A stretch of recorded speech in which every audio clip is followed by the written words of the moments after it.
Hello everyone, আসসালামু আলাইকুম। কী অবস্থা সবার? আশা করি অনেক অনেক ভালো আছেন। আলহামদুলিল্লাহ, আমিও ভালো আছি। বন্ধুরা, আপনাদের মাঝে নতুন আরেকটি ভিডিও নিয়ে চলে আসলাম আরবি ভাষা টিউটোরিয়াল নিয়ে। তো চলুন কীভাবে আরবিতে আজকে কিছু ওয়ার্ড শিখবো, যেগুলো শিখলে খুবই তাড়াতাড়ি আমরা আরবিতে কথা বলতে পারবো।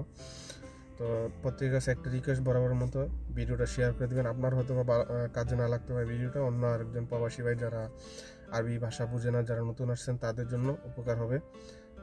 প্রত্যেকেই পেজটাকে ফলো করে দিবেন আর চ্যানেলটাকে সাবস্ক্রাইব করে দিবেন। তো চলুন ভিডিও শুরু করি। যদি আপনাকে কেউ জিজ্ঞাসা করে যে আপনার বয়স কত, তো তখন তো আপনি যদি আরবি ভাষা না বুঝেন তাহলে আপনি বলতে পারবেন না, বুঝবেন না। তো যদি আপনাকে বলা হয় যে আপনার বয়স কত, সেটা আরবিতে এভাবে বলা হবে আন্তা কাম উমর। কাম মানে হচ্ছে কত, উমর মানে হচ্ছে বয়স, আর আন্তা মানে হচ্ছে তুই। আন্তা মানে হচ্ছে তুই, কাম মানে কত, উমর মানে হচ্ছে বয়স। আন্তা কাম উমর। আপনার যদি ছোটো ছোটো ওয়ার্ডগুলো একটু মুখস্থ রাখেন তাহলে সবগুলো সেন্টেন্স মিলিয়ে বলতে পারবেন। আন্তা মানে হচ্ছে তুই, কাম মানে হচ্ছে কত। কাম যে কোনো ক্ষেত্রে ব্যবহার করতে পারেন। কাম ফুলুস, ফুলুস মানে হচ্ছে টাকা, কাম ফুলুস মানে হচ্ছে কত টাকা, হ্যাঁ, সেভাবে বলতে পারেন।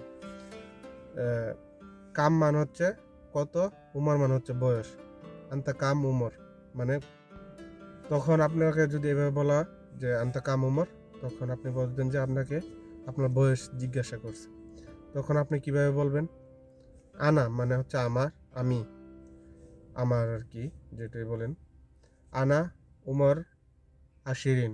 আশিরিন মানে হচ্ছে 20, উমর মানে হচ্ছে বয়স। আনা উমর আশিরিন, সেটা এভাবে বলতে পারেন যে আমার বয়স 20 বছর। এরকম যার বয়স যত, এরকমভাবে এরকম বলতে পারেন আর কি। তো অন্য আরেকটা ভিডিওতে আরবিতে 1-2 100 পর্যন্ত আমরা শিখবো ইনশাআল্লাহ। অবশ্যই এই পেজে ভিডিও আপলোড হবে।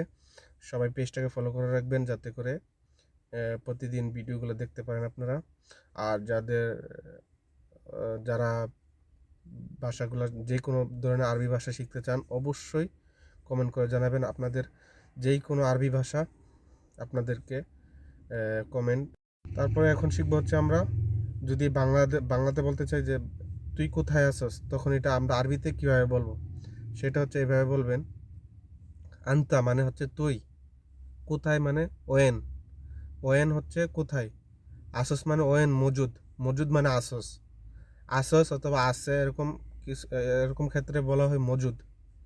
হ্যাঁ, আন্তা ওয়েন মানে তুই কোথায় আসস, তখন এটা বলতে হবে এইভাবে যে আন্তা ওয়েন মজুদ, মজুদ মানে আসস।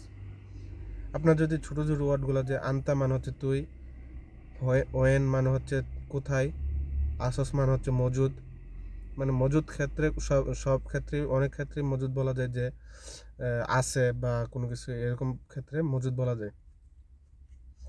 তো যদি বলেন যে মানে কি কাজ করস বা কোথায় আসস, কাজকে বলা হয় শগল।